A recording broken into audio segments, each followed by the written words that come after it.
Dan sekarang ini kita akan kedatangan seorang dokter di mana yang kehilangan ayahnya karena corona ini, dan ayahnya juga berprofesi sebagai seorang dokter. Seperti apa? Saya punya tayangan terlebih dahulu, ini dia.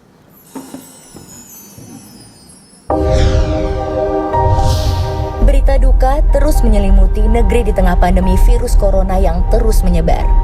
Masih ingatkah Manis, salah satu guru besar epidemiologi Universitas Indonesia yang meninggal lantaran virus corona di akhir bulan Maret 2020 kemarin?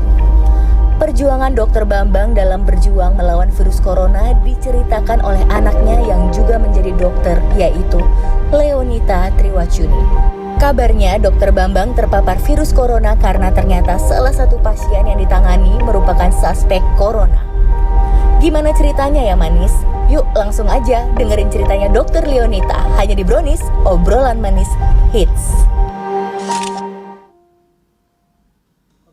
Dan kita panggil langsung, ini dia anak dari almarhum Dr. Bambang, yaitu Dr. Leonita.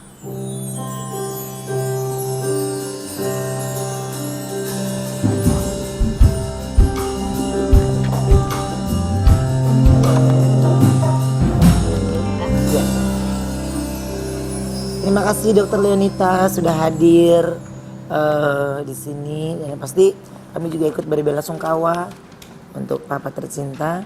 Ini kalau kita boleh tahu, sebelum kita ngobrol lagi, aku ada artikel dulu ya. Coba kita lihat artikelnya. Ini dia. Curhat anak guru besar UI yang meninggal tertular corona. Lelucon bagi kalian, air mata bagi kami. Oke, ini papa meninggal pas menangani pasien yang terjangkit corona ya? Sebenarnya waktu itu kita juga nggak tahu itu pasien corona atau bukan. Oh, nggak jujur? Karena seperti yang kita tahu, kalau corona itu diagnosis pastinya adalah dengan swab. Dan pasien itu belum dilakukan swab. Atau mungkin sudah dilakukan swab tapi pasiennya nggak bilang. Jadi pasiennya datang cuman bilang, oh ya saya pulang paksa dari rumah sakit. Kenapa pulang paksanya? Karena pelayanannya tidak baik, bilangnya gitu. Dan nggak bilang apa-apa, nggak bilang sudah didiagnosis apa, ditangani apa. Cuman waktu itu bilangnya saya disuruh rawat, dan kita tahu ya kalau dirawat, kalau pasien corona kan nggak enak ya, diisolasi di satu ruangan. Yang pasti mungkin pasien itu juga merasa, oh saya nggak enak nih dirawat kayak gini, makanya dia pulang paksa gitu. Tapi sampai detik ini kita juga nggak tahu apakah itu pasien sudah positif atau belum. Oke. Nah, sebelum ke rumah sakit, papa tapi tetap praktek ya? Tetap praktek. Papa tuh prakteknya praktek pribadi di sebuah rumah, dan itu memang selain praktek, papa juga ngajar di Fakultas Kesehatan Masyarakat di Universitas Indonesia. Tapi selama corona ini kan ngajarnya dari rumah ya, jadi sebenarnya paling kegiatannya cuma praktek aja di tempat praktek itu. Oke. Jadi memang pada saat itu papa menghandle pasien itu di tempat praktek? Iya, tempat praktek pribadi. Oke. Aku ada foto dulu yang mau kita bahas, coba kita lihat fotonya.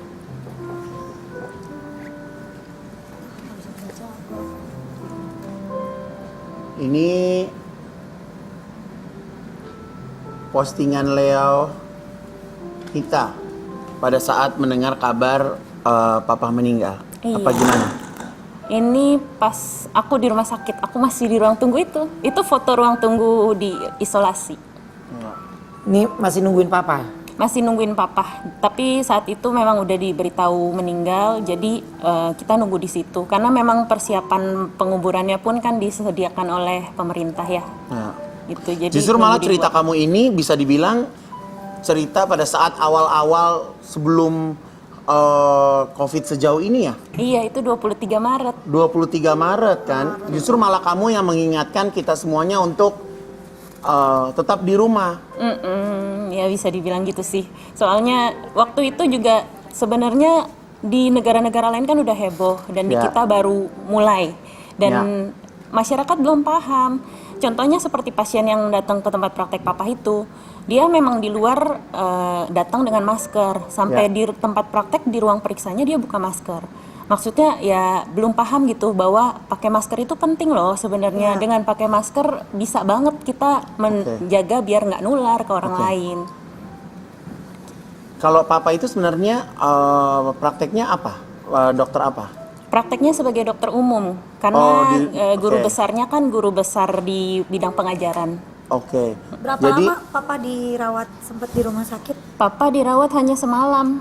Jadi masuknya sore hari Minggu tanggal 22. Lalu masih telepon-telepon sama aku sampai jam 11 malam. ya. Karena memang banyak banget keluhannya dan kita nggak bisa, keluarga juga nggak bisa bantu apa-apa. Ya. Dan ketika itu paginya jam 7.50 Papa meninggal. Coba kita baca ya. Sungguh bukannya mau menakut-nakuti, tapi kalian bayangkan kalau keluarga kalian sesak nafas dan telepon-telepon kalian sambil minta tolong karena sesak. Gimana perasaan kalian?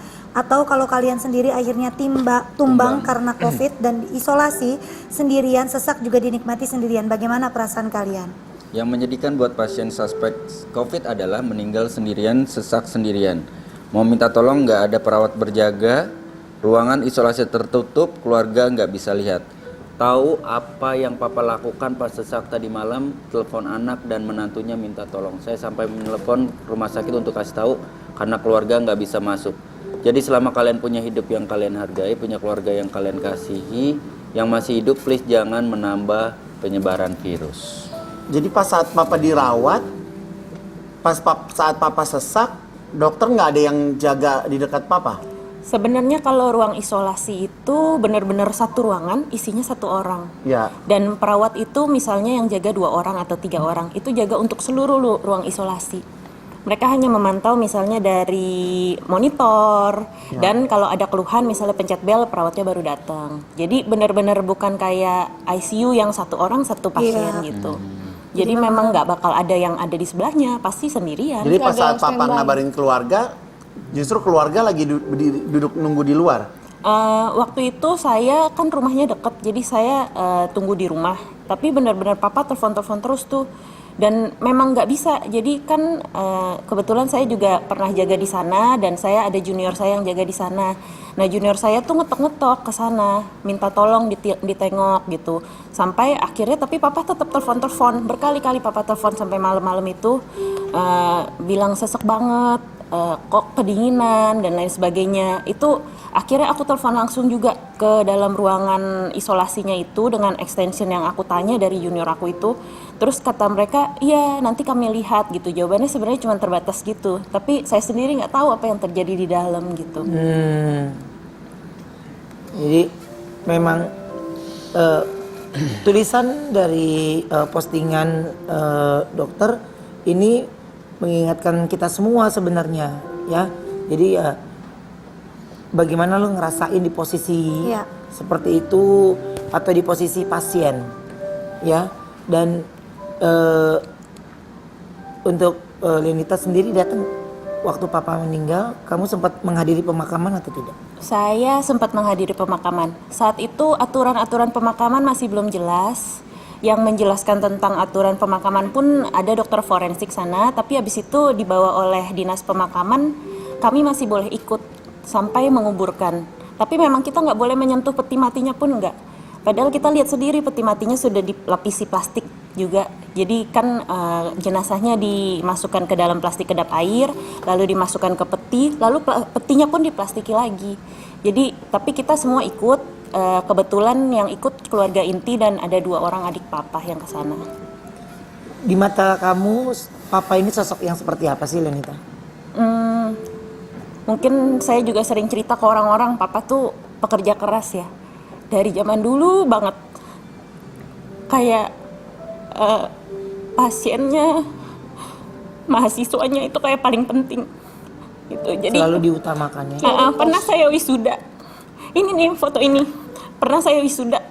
Habis wisuda foto itu buru-buru pulang karena malamnya ada praktek.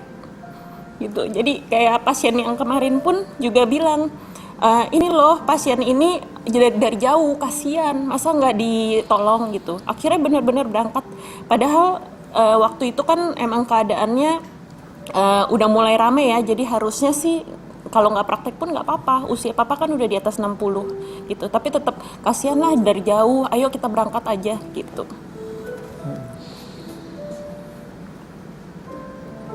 Pernikahan kamu tanggal bulan apa? Tanggal 7 bulan 3.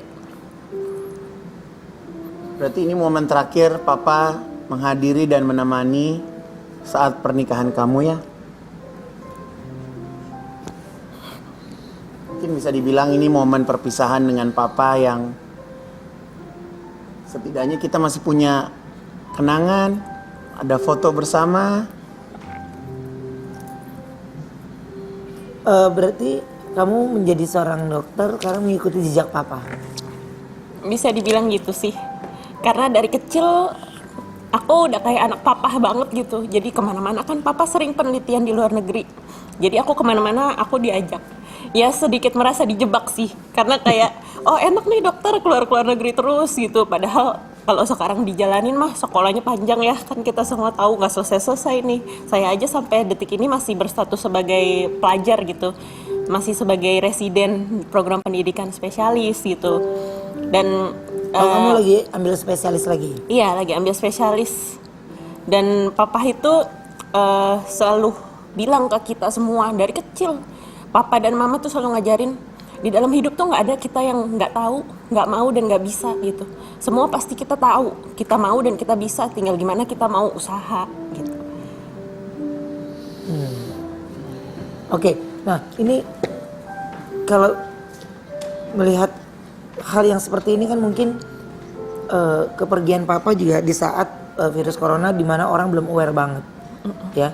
Setelah adanya seperti ini dan baru iya ada beberapa di antara mereka yang mau mengikuti peraturan, ada yang tidak. Apa yang kamu mau sampaikan? Percayalah, nggak ada yang mau jadi pasien penderita corona. Itu nggak enak rasanya. Di samping penyakitnya itu sendiri bikin badan kita nggak enak, sedangkan perlakuannya pun akan berbeda kalau pasien penderita corona. Jadi jangan sampai kita menjadi pasien. Saya percaya sih ngejagain orang yang sehat itu memang lebih sulit karena mereka merasa loh saya sehat-sehat aja. Tapi kalau sehat kan jangan sampai sakit. Dan kita di sini kita diajarin pemerintah memberikan aturan PSBB, memberikan anjuran untuk pakai masker, memberikan anjuran untuk physical distancing. Itu nggak cuma ngomong-ngomong doang loh. Itu adalah sesuatu yang baik. Kalau bisa dikerjakan kenapa enggak? Dan jangan sampai angka-angka yang makin hari makin bertambah itu cuma menjadi angka statistik belaka. Oh iya ini angka kematian, padahal satu kematian aja itu udah nyawa gitu. Masa kita masih nunggu sampai lebih dari 800 ini gitu. Oke, mudah-mudahan ini menjadi himbauan dan perhatian penting buat kita masyarakat Indonesia. Yang pasti sakit rasanya kita harus dihilangkan, harus kehilangan orang-orang yang kita sayangi dengan cara yang seperti ini. Jadi jika kita tidak mau orang-orang yang kita sayangi pergi karena penyakit ini, mari kita sama-sama memerangi COVID-19 ini pastinya. Ya, nanti akan kita lanjutkan lagi obrolan ini. Tetap di Brownies, obrolan manis.